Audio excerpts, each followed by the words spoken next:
भाभी, अब आप ही संभालिए अपने बेटे को। मैं इसे नहीं संभाल सकती। मेरे पास अपने बच्चे हैं।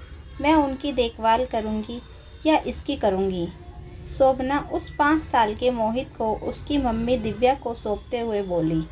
छोटी बहू, ऐसा व्यवहार तो मत कर छोटे से बच्चे के साथ। जब तुम्हें ज़रूरत थी तब तो तुम इसे अपना बेटा बनाकर लेकर गई थी।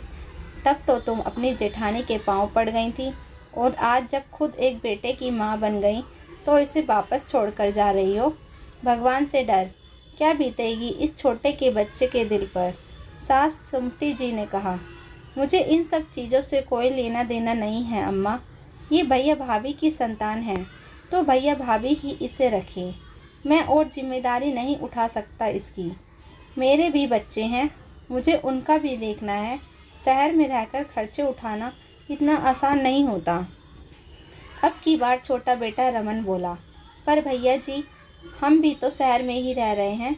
ये तो गलत बात है ना। जब इसका जन्म हुआ था तब तो आप इसे अपना बेटा बनाकर ले गए थे, और अब इसे वापस मेरे पास छोड़कर जा रहे हो। मैं क्या जवाब दूंगी अपने बाकी के 3 बच्चों को कि चाचा चाची अपने बेटे को यहाँ क्यों छोड़कर गए हैं। अब की बार भाभी दिव्या बोली। अब इसमें जवाब क्या देना है भाभी। साफ साफ बोलो कि ये आपका बेटा है, इसे आपने जन्म दिया है, तो ये उनका छोटा भाई है। इसमें भला डरने की क्या बात है। डंके की चोट पर बताओ। उन्हें भी और इसे भी, रमन ने कहा। अरे कितना गलत कर रहे हो तुम लोग। ये छोटा सा बच्चा तुम्हें अपना मम्मी पापा मान चुका है और अपने मम्मी पापा को ताऊ ताई। अब तुम इसे यहाँ छोड़कर जाओगे तो उसके छोटे से बाल मन पर कितना असर होगा। कुछ सोचा भी है या अपना स्वार्थ में कुछ दिख ही नहीं रहा तुमको। सुमति जी डांटते हुए बोली। अम्मा, अब तुम चाहे कितना भी चीखो चिल्लाओ, मेरी क्षमता नहीं है कि मैं इसे पालूं। जब इसके माँ बाप हैं तो भला मुझे क्या लेना देना। हमने कोई इसका ज़िंदगी भर का ठेका ले रखा है क्या। मेरी भी ठीक ठाक नौकरी ही है। अपने बच्चों को खुद संभालो, हमारा भी परिवार है। रमन बेशर्मी पर उतारू हो गया। ये देखकर अब तक चुप बैठे बड़े भाई राजेंद्र ने कहा। तुम्हें परेशान होने की ज़रूरत नहीं है छोटे। मोहित मेरा बेटा है तो मैं उसे पाल लूँगा। भगवान की कृपा से अभी उसके पापा के हाथ पैर चलते हैं। भगवान ने मुझे संतान दी है तो उन्हें पालने की हिम्मत भी दी है। तुम यहाँ से अपने परिवार को लेकर जा सकते हो। आखिर जब राजेंद्र ने कह दिया तो रमन अपनी पत्नी और दोनों बच्चों के साथ अपने घर रवाना होने लगा। लेकिन ये क्या, जैसे ही वो रवाना होने लगा, मोहित रोता हुआ रमन से जाकर लिपट गया। पापा, मैं भी आपके साथ जाऊंगा, मुझे छोड़कर मत जाओ। लेकिन रमन तो इतना कठोर दिल निकला कि उस छोटे से मोहित को एक तरफ धकेलकर अपनी 2 साल की बेटी को गोद में लेकर वहाँ से बाहर रवाना हो गया। जब शोभना अपने 5 महीने के बेटे को लेकर बाहर रवाना होने लगी तो मोहित उससे जाकर लिपट गया और रोते हुए बोला, मम्मी मैं भी चलूँगा, मम्मी मैं भी चलूँगा। शोभना उसे अपने से छुड़ाने की कोशिश करने लगी। ये देखकर सबकी आंखों में आंसू आ गए। पर शोभना चिढ़ते हुए दिव्या से बोली, भाभी संभालो अपने बेटे को। दिख नहीं रहा आपको कि मेरी गोद में बच्चा है। कहीं आपका बेटा मेरे बेटे को ना गिरा दे। ये सुनकर दिव्या मोहित के पास आई और उसे ज़बरदस्ती शोभना से छुड़ाते हुए अपनी गोद में ले लिया। ताई जी मुझे जाने दो, ताई जी मुझे मेरी मम्मी के साथ जाने दो। मोहित ज़ोर ज़ोर से रोता जाए और दिव्या से गुहार करते जाए। ये देखकर भी शोभना बिल्कुल नहीं रुकी और अपने बेटे को लेकर वहाँ से रवाना हो गई। पर उस बच्चे का चीखना चिल्लाना बदसुर जारी रहा। वो नहीं है तेरी मम्मी, मैं हूँ तेरी मम्मी। सुना ना तुमने क्या कह रही थी वो। दिव्या रोते हुए मोहित से बोली। बहू ये बच्चा है, उसे समझ में नहीं आएगा। सुमति जी बोली तो दिव्या जैसे जैसे चुप करने लगी। काफ़ी देर तक हर कोई से मनाने की कोशिश करता रहा। ये तो दिव्या की तरह साल की बेटी टीना समझदार थी तो इन हालात को समझ रही थी। वो जैसे तैसे मोहित को अपने साथ बहला फुसला कर ले गई। ये सब देखकर रोती हुई अम्मा ने राजेंद्र की तरफ देखा तो राजेंद्र बोला, अम्मा तुम कोई बात दिल पर मत लेना। धीरे धीरे हम मोहित और अपने बच्चे को संभाल लेंगे। और फिर टीना का भी तो साथ है। वो अपने बाकी भाई बहनों को अच्छे से संभाल लेगी। बस आप तो थोड़ा मोहित का खासकर ध्यान रखना, उसके बाल मन पर गलत प्रभाव पड़ सकता है। फिर वो दिव्या से बोला, दिव्या जाओ, आज मोहित की पसंद का कुछ अच्छा सा बना लो। अभी तो उसे इन्हीं सब बातों से बहलाना पड़ेगा। थोड़ा टाइम लगेगा लेकिन समझ जाएगा। राजेंद्र की बात मानकर दिव्या रसोई में चली गई। शोभना और नमन की शादी को 4 साल हो गए थे, लेकिन दोनों की कोई संतान नहीं थी। घर में हालांकि उन्हें कोई कुछ नहीं कहता था, लेकिन अड़ोस पड़ोस के लोग, आने जाने वाले लोग तो टोक ही देते थे। इसलिए रमन और शोभना परेशान रहते थे। सारे मेडिकल टेस्ट भी करवा लिए, लेकिन कोई कमी नहीं थी। सुमति जी ने कोई पूजा, कोई मंदिर नहीं छोड़ा कि छोटी बहू के भी बच्चा हो जाए, लेकिन कोई फ़ायदा नहीं हुआ। राजेंद्र और दिव्या के तब 3 बच्चे थे। उन्हीं तीनों दिव्या दोबारा प्रेग्नेंट हो गई।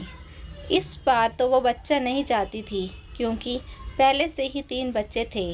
ऊपर से राजेंद्र का काम ठीक ठाक ही चलता था। इतनी महंगाई के दौर में बच्चे को दुनिया में लाना आसान है, लेकिन पालना बहुत मुश्किल। उसने ठान लिया कि वो अबॉर्शन करा लेगी।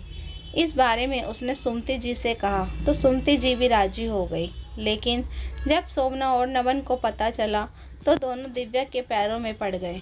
भाभी, आप अबॉर्शन मत करवाओ, ये बच्चा हमें दे दो। क्या पता भगवान ने आपके ज़रिए हमें हमारा बच्चा देने की ठानी हो। कम से कम आपके इस बच्चे के ज़रिए हम भी माता पिता कहलाएंगे। ये सुनकर सुमति जी भी उनकी हाँ में हाँ मिलाने लगी। लेकिन दिव्या को समझ में नहीं आया कि वो क्या करे। पर फिर भी उसने कहा, देखो शोभना, बात को समझो। तुम में कोई कमी नहीं है। आज नहीं तो कल तुम माता पिता बन ही जाओगे। फिर अपनी संतान होने के बाद तुम उसके साथ परायों जैसा व्यवहार करो, ये सही नहीं होगा। उस बच्चे के मन पर गलत असर पड़ेगा। जब तुम खुद माता पिता बन जाओगे तो फिर क्यों बच्चा गोद लेना। लेकिन दोनों ही नहीं माने और उनके साथ साथ सुमति जी भी अड़ गई। अरे ऐसा कुछ नहीं होगा बड़ी बहू, मेरी जुबान है ये। बहू, तू तो वैसे भी उसे ख़त्म करने जा रही है, तो सोच, तेरे कारण किसी की गोद भर जाएगी। ये बच्चा अपनी किस्मत लेकर आया है। इसकी किस्मत में खूब ठाट बाट है। और ये जो तेरा डर है ना भविष्य को लेकर, ऐसा कुछ भी नहीं होगा। अपनी सास पर विश्वास कर। आखिर सबके इतना कहने पर राजेंद्र ने भी दिव्या को समझाया तो दिव्या मान गई। 9 महीने बाद दिव्या ने मोहित को जन्म दिया और उसके साथ ही रमन और शोभना उसके माता पिता बन गए। दोनों उसका अच्छे से ख्याल भी रखते थे। शोभना भी अब खुश रहने लगी थी और ये खुशी तब दुगनी हो गई जब 3 साल बाद वो एक बेटी की माँ बन गई। तब वो कहती थी कि मेरा परिवार पूरा हो गया। पर असल समस्या तो तब शुरू हुई जब शोभना दूसरी बार प्रेग्नेंट हुई और उसने बेटे को जन्म दिया। अब खुद का बेटा हो जाने के बाद रमन और शोभना को मोहित बिल्कुल नहीं सुहाता था। उन्हें लगता था कि वो तो अपने भाई भाभी के बच्चे को संभाल रहे हैं। उन्होंने तो जैसे मोहित को भुला ही दिया। बात बात पर उसे झिड़क देना, उसका ध्यान न रखना, कहीं जाना हो तो उसे राजेंद्र और दिव्या के पास यहाँ छोड़ जाना उनकी आदत हो गई थी। दोनों मन ही मन चाहते थे कि राजेंद्र और दिव्या अपने बच्चों को वापस अपने पास रख ले और उन्हें मोहित से छुटकारा मिले। पर क्योंकि बच्चे के लिए वो दोनों खुद ही दिव्या के पीछे पड़े थे, इसलिए बोल नहीं पा रहे थे। सुमति जी, राजेंद्र और दिव्या को सब समझ में आ रहा था, लेकिन वो कुछ बोल नहीं रहे थे। उन्हें तो यही लगता था कि शायद ये उनकी गलतफहमी हो। छोटे बच्चों के साथ वो उसे संभाल नहीं पा रहे हों, पर साथ ही वो अपनी बेटी के साथ ऐसा व्यवहार तो नहीं कर रहे थे। पर आज सब सुमति जी ने उन दोनों को इस बारे में टोका तो इतनी सब बहसबाजी हो गई। उन्होंने साफ बोल दिया, इस महंगाई के दौर में 3-3 बच्चों को पालना हमारे बस की बात नहीं है। इसलिए यह आपका बेटा है और आप ही इसे संभालिए। इसकी वजह से हम अपने बच्चों की सुविधाओं में कोई कमी नहीं करने वाले। आज उन्होंने अपने मन की बात कह दी और मोहित को फाइनली उसके माता पिता के पास छोड़ ही दिया। जबकि सच्चाई यह थी कि मोहित उन्हें को पालने में किसी तरह की आर्थिक दिक्कत का सामना नहीं करना पड़ता। बहुत अच्छी कमाई थी उनकी, राजेंद्र और दिव्या से बहुत ज़्यादा।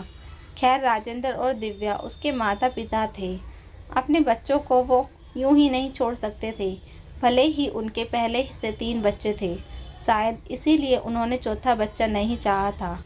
लेकिन अब मोहित सही सलामत उनके पास था, तो उसकी परवरिश करना उनकी जिम्मेदारी थी, क्योंकि आखिर वह उनकी औलाद थी। शुरू-शुरू में तो मोहित और परिवार वालों को काफ़ी परेशानी हुई। उस छोटे से बच्चे का मन ये मानने को तैयार ही नहीं था कि जिनके साथ वो शुरू से रहा, वो उसके माता-पिता नहीं बल्कि चाचा-चाची थे। मोहित को इस तरह परेशान देखकर सुमति जी की आंखों में भी आंसू आ जाते। आखिर अब किस मुंह से जवाब दें, जब छोटे बेटे बहू ने मान ही नहीं रखा। लेकिन फिर भी दिव्या और राजेंद्र ने कभी उनसे शिकायत नहीं की। आखिर कुछ दिन या यूँ कहे कि कुछ महीने लगे, लेकिन मोहित धीरे धीरे संभल गया। राजेंद्र और दिव्या उसके माता पिता हैं, इस सच्चाई को उसने मान भी लिया। अपने भाई बहनों के साथ वो अब खुश रहता था, पर अब वो रमन और सोमना के सामने आना भी नहीं चाहता था। अब उन लोगों को राजेंद्र और दिव्या से व्यवहार भी पहले जैसा नहीं था। लेकिन समय का चक्र देखो, कुछ दिनों तक तो राजेंद्र और दिव्या को आर्थिक दिक्कतों का सामना करना पड़ा, लेकिन कुछ महीनों में राजेंद्र का व्यवसाय काफ़ी अच्छा चल निकला था। राजेंद्र दिन दुगनी रात चौगुनी तरक्की कर रहा था और उसे पैसों की अब कहीं से कोई दिक्कत नहीं थी। सारे बच्चे शहर के बड़े स्कूल में पढ़ रहे थे, घर में नौकर चाकर काम कर रहे थे। उधर रमन का व्यवसाय लगातार घाटे में जा रहा था और 2 ही बच्चे होने के बावजूद उनकी परवरिश करना भी अब उसे मुश्किल लग रहा था। जब से मोहित उनकी ज़िंदगी में आया था, नमन ने अपने व्यवसाय में बहुत तरक्की की थी, लेकिन मोहित को अब से उन लोगों ने त्यागा था। उनका व्यवसाय डूबता जा रहा था और राजेंद्र बहुत ऊपर उठता जा रहा था। अब कभी रमन और शोभना सुमति जी से मिलते तो सुमति जी डंके की चोट पर उनसे कहती हैं, तुम अपने दिल पर बोझ मत लो बेटा, मैंने कहा था ना कि ये बच्चा अपनी किस्मत लेकर आया है। इसकी किस्मत में ठाट बाट लिखे हैं, इसलिए यह जहाँ भी रहता है वहाँ खुद ब खुद ठाट बाट आ जाता है, क्योंकि वह इसकी किस्मत में लिखा हुआ है। और बहुत अच्छा हुआ कि ये लौट कर अपने माता पिता के पास आ गया और इसके आते ही इसके पिता का व्यवसाय चल निकला। वाकई कुछ लोग किस्मत लिख कर आते हैं और उनकी बात सुनकर दोनों पति पत्नी अपना सा मुँह लेकर रह जाते, क्योंकि उन्हें भी अच्छे से समझ में आ चुका था कि उनका सारा भाग्य मोहित की वजह से था, जो उन्होंने आज खुद ठुकरा दिया। एक बार शोभना ने दबी जुबान में मोहित को दोबारा वापस पाने का इशारा किया था, लेकिन दिव्या ने उसी वक्त अपने पैरों से चप्पल निकालकर इशारों में शोभना को दिखा दिया था और वह चुप हो गई थी। पता था कि अगर उसने और नमन ने अपनी गंदी जुबान खोली तो उनका स्वागत चप्पलों से होगा। तो दोस्तों, इस कहानी को लेकर आपकी क्या राय है, कमेंट बॉक्स में ज़रूर बताएं। और अगर कहानी अच्छी लगी हो तो प्लीज़ लाइक करें। अगर आपने हमारे चैनल को अभी तक सब्सक्राइब नहीं किया तो ज़रूर कर लीजिए। तो मिलते हैं ऐसी ही मोटिवेशनल कहानी के साथ। Thank you for watching.